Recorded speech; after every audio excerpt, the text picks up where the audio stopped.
Robbin, can't you see? Sometimes these mocks just hypnotize me, and I just love your flashy pics. Guess that's why they lose and you win chips, chips, chips. In this episode, we will be conducting a 12-team mock draft on ESPN for points leagues.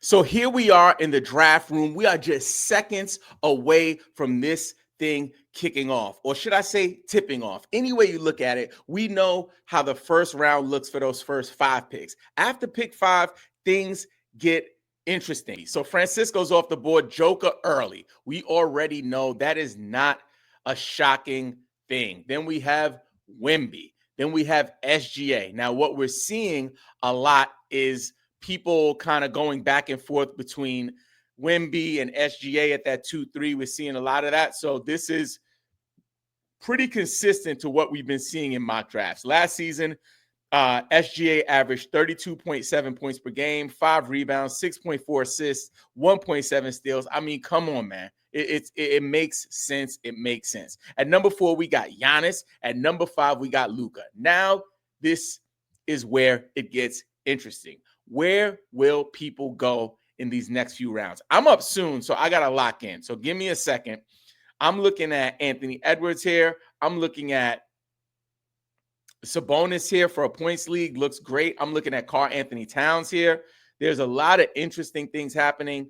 I have no interest in Jalen Brunson. I have no interest in LeBron James at this point. Definitely no interest in these projections are crazy.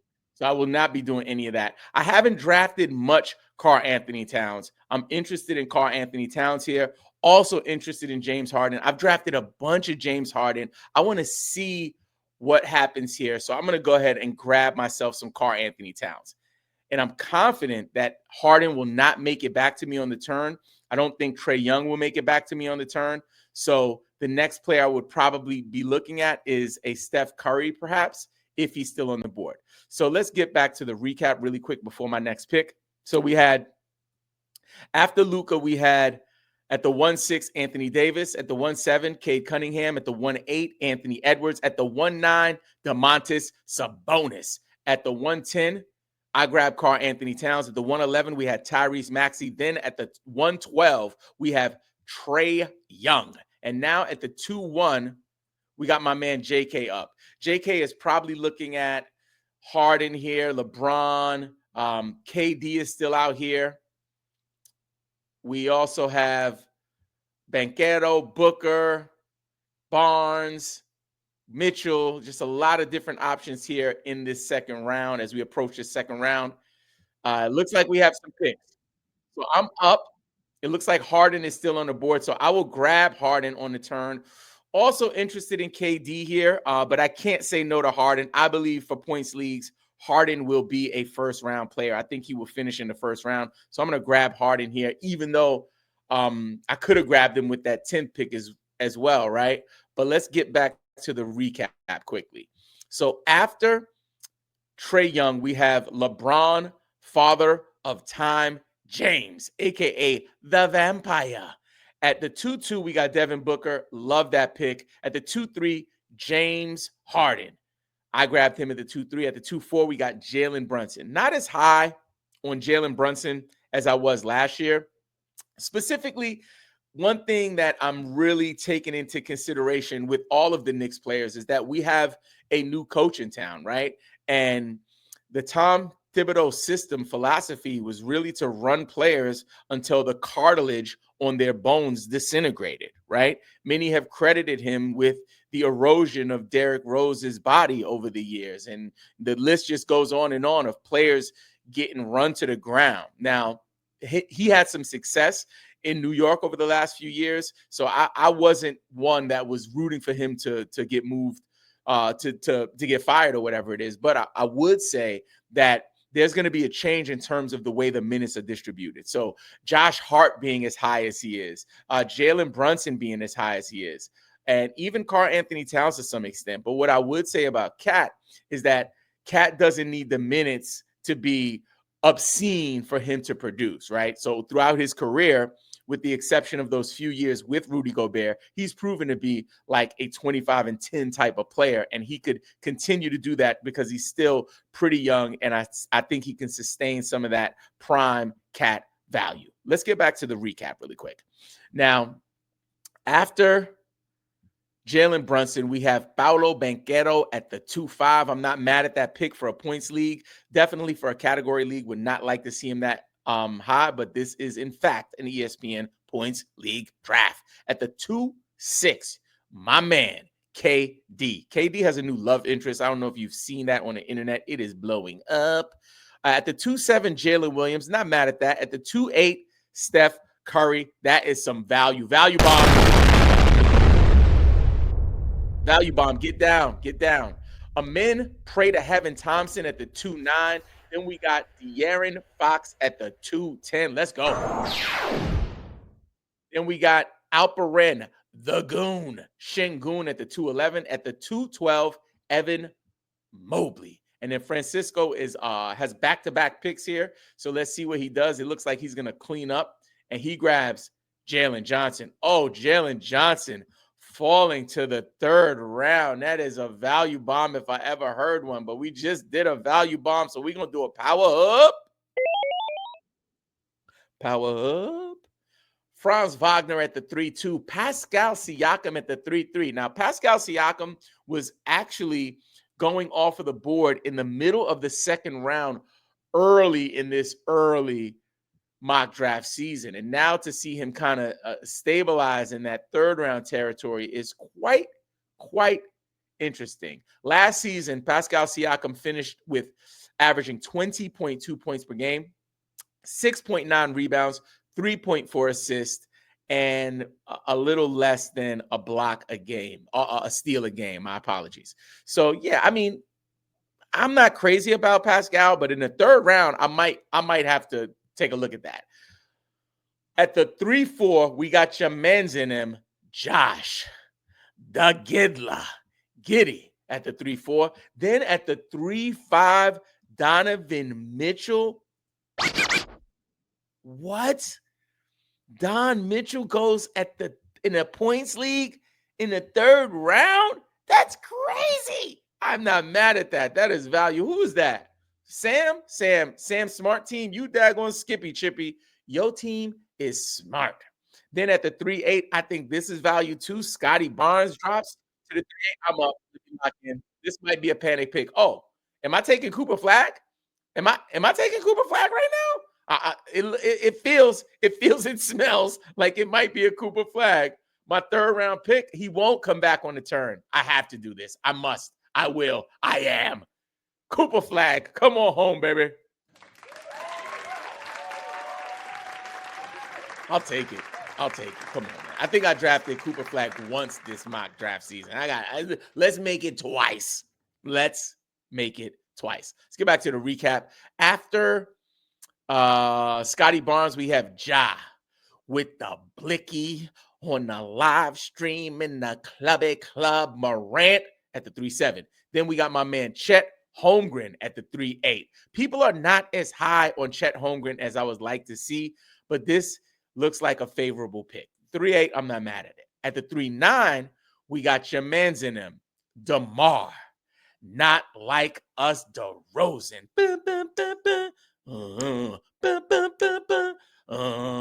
You a fan. At the 3-10, I grabbed King Cooper Flagg. I got a pick coming up, so let me lock in. So in the turn, I'm looking at, man, I might do this. I haven't done this yet, but I might do it, y'all. I might do it. I don't have any injury-prone players. Do I have any injury-prone players on my team? Can somebody help me? James Harden, he's pretty solid. Flagg, Towns, Let's do it. LaMelo, ball. Ballin', we ride, it's like showbiz. Ballin' on ride, you mine, and you know this. Ballin', yo, I came up. I did it. I grab LaMelo Ball. Now, if he plays 50 games, I'll be happy. If he play a hot 50, I would be happy. Let me get back to the recap. After King Cooper Flagg at the 310, we have Jaylen Brown at the 311.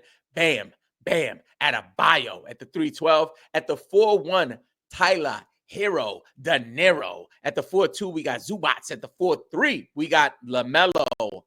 Ballin', we ride. At the 4-4, we got Nikola Vucevic. Oh, man, at the 4-5, I love this pick.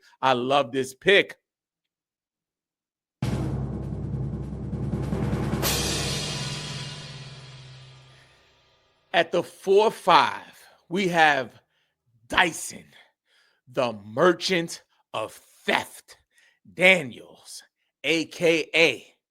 the Burglar. At the 4-6, now this is a player I was looking at in that third round. I was looking at him, and I was looking at him here in this fourth round when I grabbed LaMelo.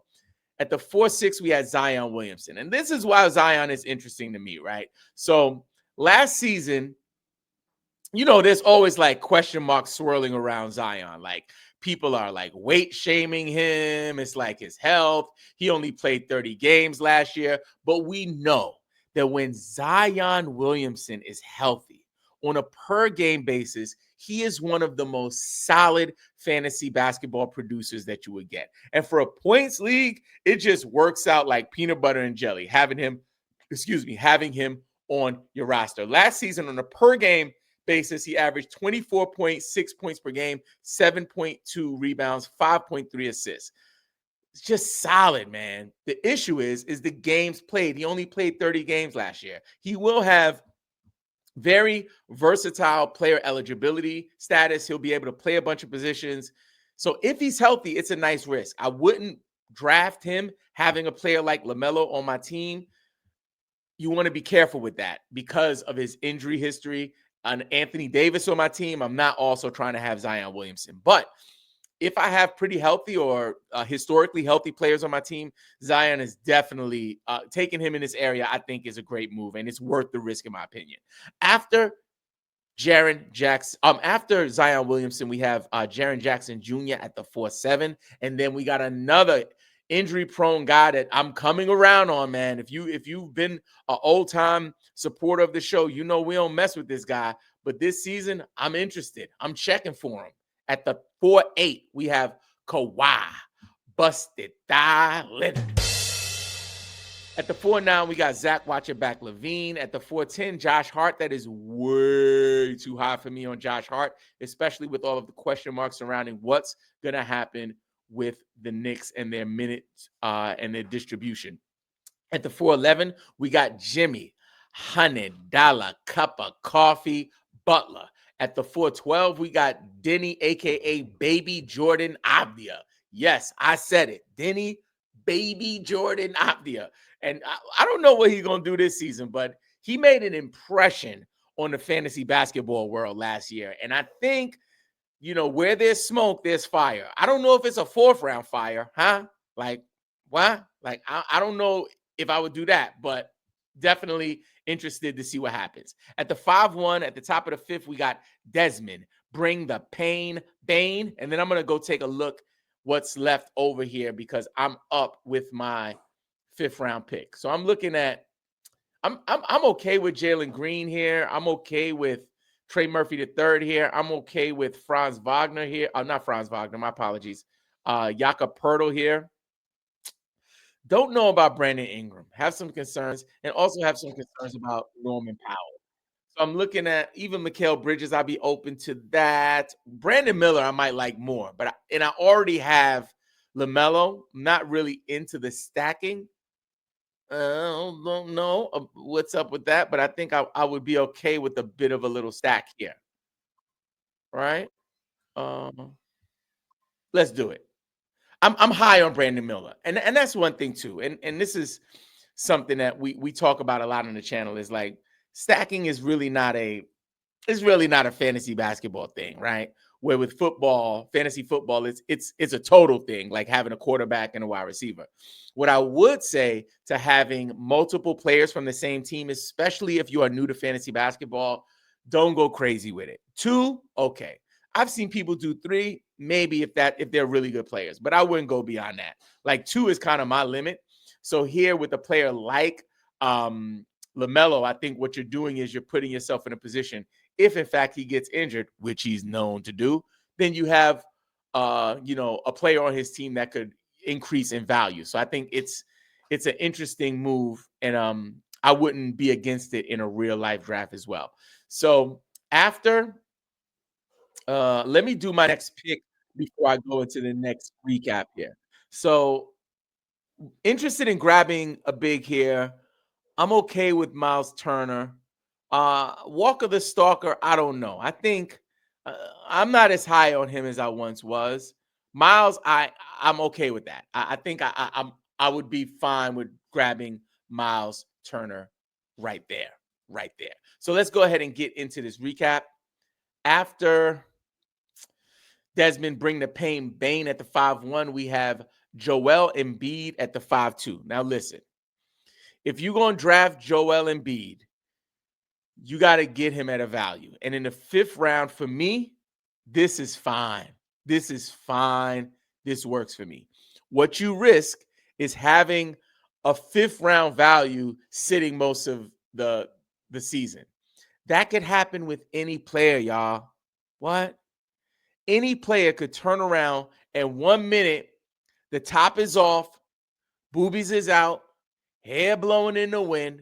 Next day, hot dog water with the brat worst residue.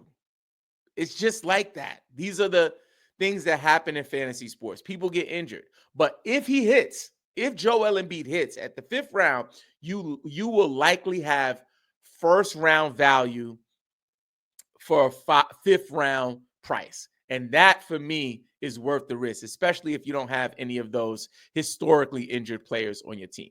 After Joel Embiid, we got Jamal Murray, Rudy Gobert, Jarrett Allen, Miles Bridges, Derek White, Kristaps Porzingis at the 5-8, Jalen Green, love that pick. At the 5-10, Brandon Miller, Jalen Duren. Oh, I love Jalen Duren. At the 5-12, Trey Murphy III. At the 6-1, Austin Reeves. 6-2, Julius Randle. I grab Miles Turner. Mikal Bridges at the 6-4. I think that's value. Darius Garland at the 6-5. If he's healthy, it looks good to me. 6-6, OG Anunoby. Yes. 6-7, Brandon Ingram. I need to see it to believe it, but if he plays, it will pay. At the 6-8, Michael Porter Jr. I don't know if you guys have been seeing what's happening with Michael Porter Jr. Look at me, Lord. I'm doing a lot of Michael Jordan today. Listen, I don't know if you guys have seen what's been happening with your man, Michael Porter Jr. Like, it's wild. If you haven't checked it out, go YouTube search Michael Porter Jr. interviews. Your man is out here wilding. He's talking about his brother's gambling addiction. He's talking about his addiction to women. He's talking about Andrew Tate and all kinds of stuff. I'm just like, dude, where's this guy been? I guess when he was playing for the Nuggets, like they didn't give him the opportunity to do stuff like that, but he is wild for the night.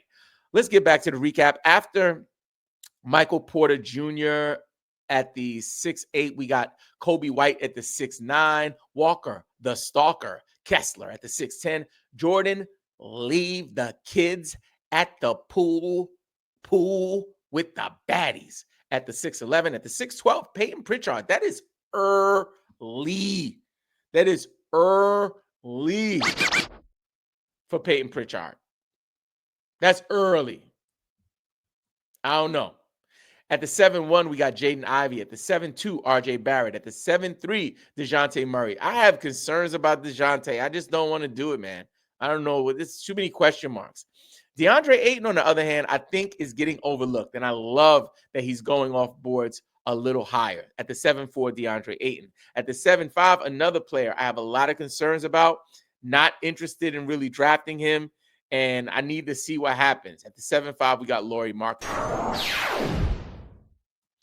Then at the 7-6, my man Angelo is picking And he's taking his sweet time. I would note that we haven't had one auto draft pick yet. We are in the 7th round, people. This is beautiful. Mark Williams off the board at the 7-6. Let me go ahead and cue some people up. So Fred VanVleet still here. I think this is value for Freddie. Jakob Poeltl, I'm open to. John Collins, interested in that. Cam Thomas, I don't know where he's going to play, what's happening with him, so I'm not messing with that at all. Isaiah Hartenstein, I am. Jalen Suggs, I'm interested in that guy. Cue him up. Let's go. Keontae George, Ace Bailey, I have some interest. What else we got here? Brandon Pajimski, I have some interest. Let's go. Up. Let me go back to the list. Who we got here? So it looks like Hartenstein is my preferred pick. I would be open to Norman Powell, but I think it's not going to be the same system as it was for him last year. So I don't know if he'll produce on that level. McCollum is too old, and I'm not going to talk about PG until somebody drafts him. I'm going to grab Hartenstein here. I'm okay with that. I'm totally fine with that. But I'm going to go ahead and continue on my queuing up journey here. Let me see if they grab my man yet. Has he been grabbed yet? Cool. He hasn't been grabbed yet. So that's cool. I might grab that guy on the turn. I'll say his name out loud. Maybe. Nah, I don't think I'll grab him that early. The guy I'm talking about is Kyrie Irving. I see people grabbing Kyrie wild early. I think 9th, 10th. Am I tripping? Let me know in the comments because I'm not quite there yet. Then we got Ariane says, would you draft Tatum? Absolutely not. I don't want to draft Tatum. I don't want nothing to do with Tatum. I don't think that's sensible. So still queuing people up here. Bradley Beal, I have some interest in as well. Asar Thompson, I have some interest in. I think he's going to have a leap this year as well. And getting him down in these later rounds, I think is going to be tons of value. So let me lock in on my pick.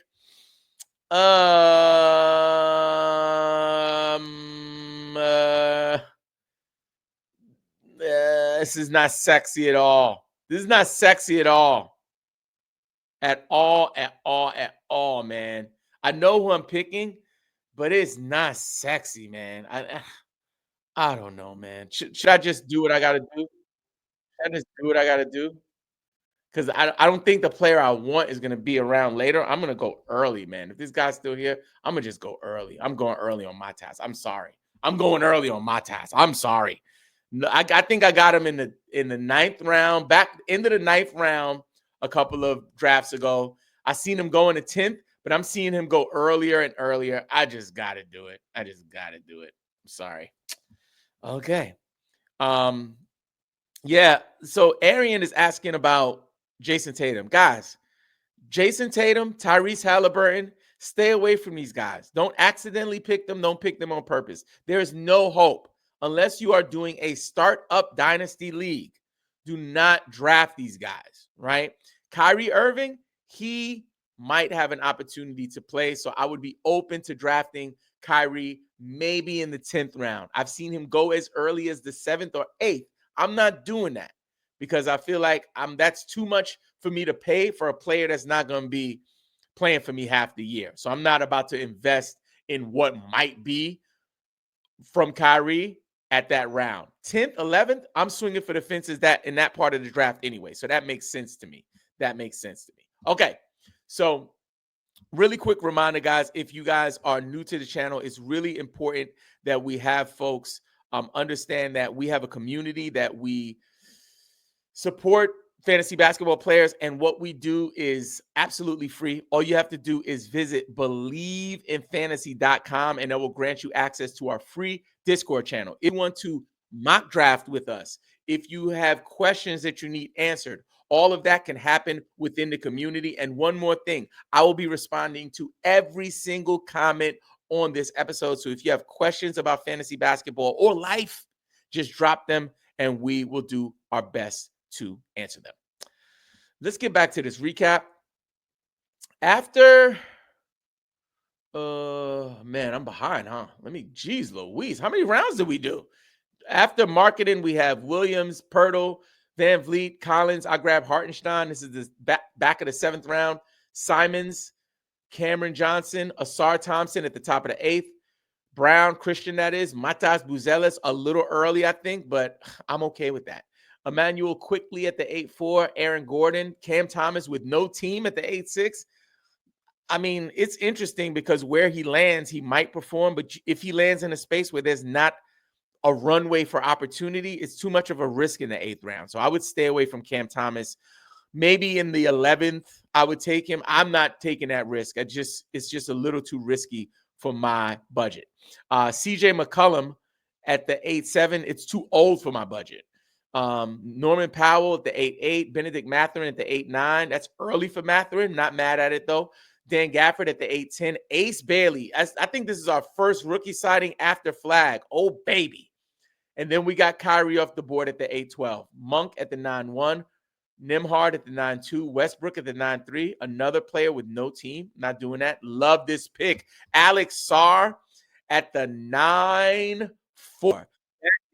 Value bomb.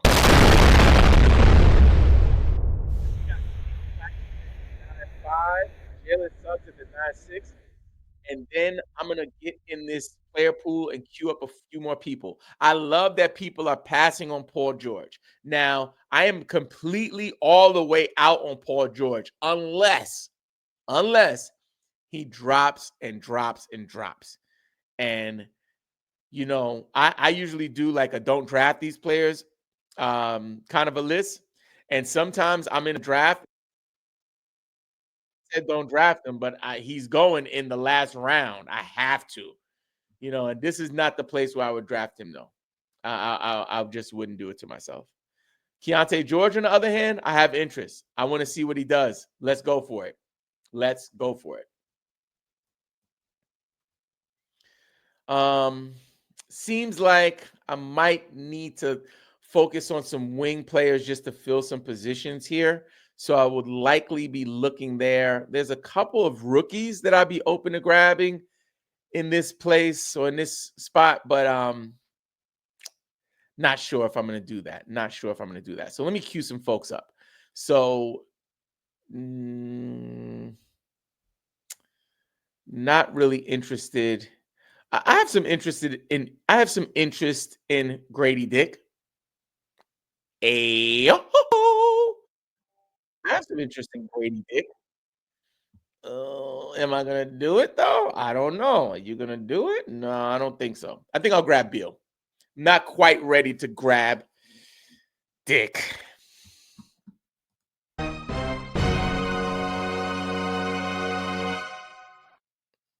Sometimes words just hit different. Sometimes they just hit different. Okay, let's get back to the recap. After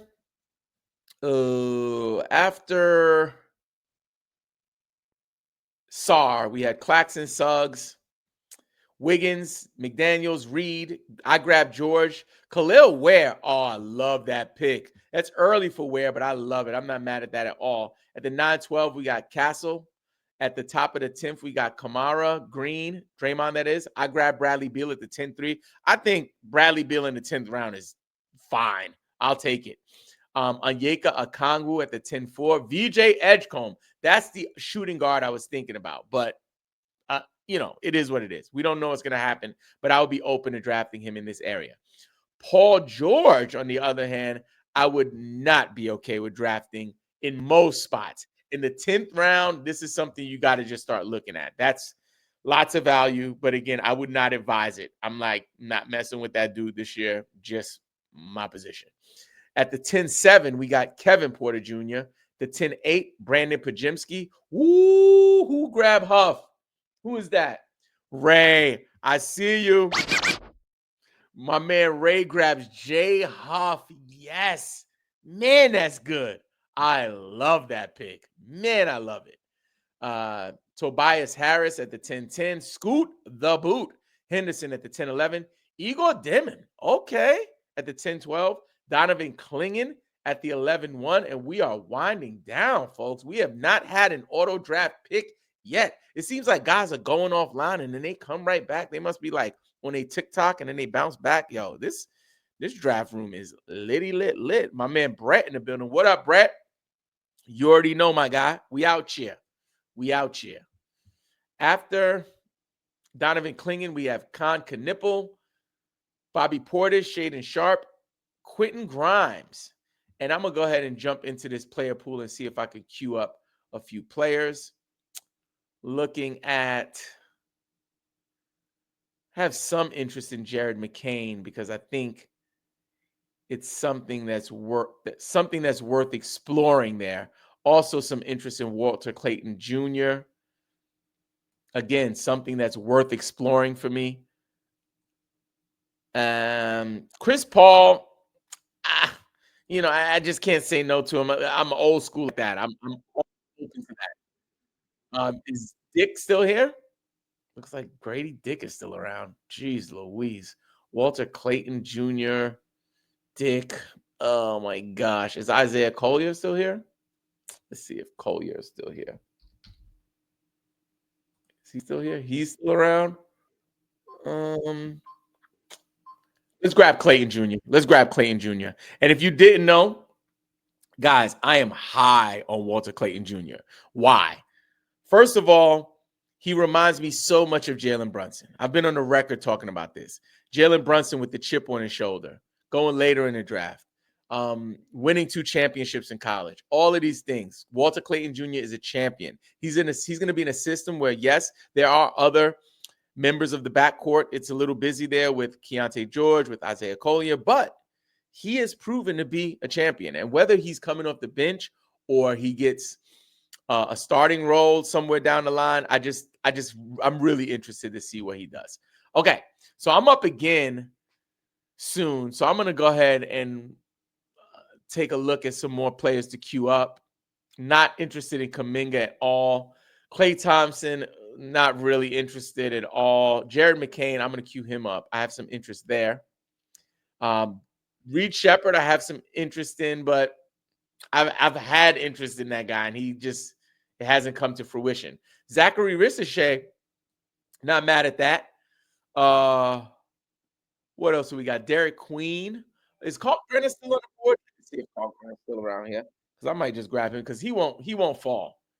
He won't fall. He's going. If I can grab him in the 12th, I have to, because he was going. No one was drafting him before, and I recently saw an article. I think it was from RotoWire about the rookies that are being drafted, and he's one of them. And I don't know if our numbers from our mock drafts have anything to do with it, but we have been drafting him crazy over at the Believe in Fantasy Basketball channel. Let's see what we got. We got a question from Brett. Brett says, I got a question for you real quick. In a 20-team dynasty league, who wins this trade? Or Towns where Kuminga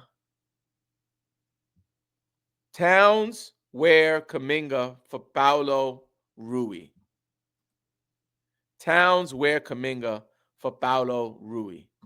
I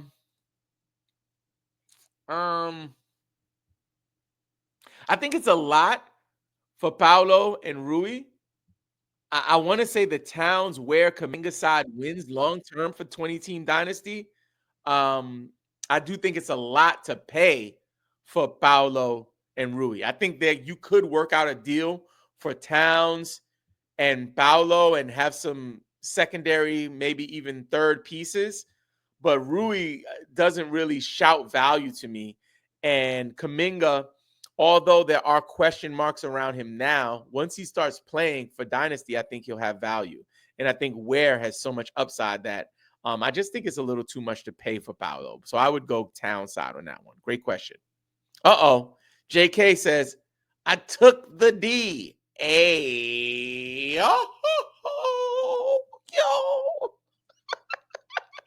yo, that's hilarious. So I'm assuming he grabbed Grady Dick. That is so good. That is so good. Oh my goodness. All right. So let's get back to this recap as we wind down. Wind down. After Quentin Grimes, we have Sexton, Whitmore, Cam, that is, Keegan Murray, Aldama, Clayton Jr., Dylan Harper, Jones, Dick, Grady, that is, Drew Holiday, Ryan Kalkbrenner at the 12-3, Paul, Chris, that is, Zachary Ricochet, TJ McConnell, Trey Johnson. Oh my God, I love that pick. That's good. Trey Johnson, can't lose with that one. Cannot lose with that one. Then we got Kyle Filipowski. Man, that's a good one too. Isaiah Collier, Jonas Valanciunas, Jared McCain, Kuminga, Koulibaly, Desumnu, Vassell, Russell, Jabari Smith Jr., Bub Carrington. Love that one too. I'm going to be up soon. I need to go ahead and figure something out for my last pick. Jeremy Sohan is around. Grant Williams is around. I'm going to swing for the fences, though. Let's see what we got here. Oh, I've been grabbing you, Baselli, with that last pick. Y'all know I love you, Baselli. Let me see if it's something else out here. Jovic. Oh, Colin Murray Boyles. Oh, yes. I have not drafted any Colin Murray Boyles. I will do it. I will do it. I will do it. Okay. Now, let me get back to the recap. After Bub Carrington, we have Scottie Pippen Jr., PJ Washington, Jeremiah Fears, Colin Murray Boyles, Tyus Jones, and then with the final pick, with not one auto draft pick, we'll have to get back to it because I have to give you guys a recap of my team. I apologize about that. Let's get into it. So it is tradition here, I believe in fantasy basketball, for me to give an honest review of the team that I drafted. We use the world famous 5 GOAT rating. So a 1 to 5 GOATs, 5 being the best and 1 being slightly hot dog waterish. And I don't give a shih tzu puppy. I always keep it honest, y'all. Always keep it honest. Here we go. First pick, Karl Anthony Towns. Yes. James Harden. Yes. Cooper Flagg. Yes. LaMelo Ball at the 4. Yes. This is a great start to a draft. I am very happy. Next, Brandon Miller. Yes. Miles Turner. Yes. Isaiah Hartenstein. Yes. Matas Buzelis, I think it's a little early, but I'm okay with that. Yes. Keontae George. Maybe. Bradley Beal. Maybe. Walter Clayton Jr. Maybe. Just because I got to see. Ryan Kalkbrenner. Maybe. And then Colin Murray Boyles. Maybe. A few maybes, a few yeses. Overall, I think this is a really solid draft. I'm going to give myself 4 out of 5 GOAT rating. And that last player, by the way, was PJ Washington. Now that you know who to grab at the 10th position, check out this episode to see who you should draft at the 11th position.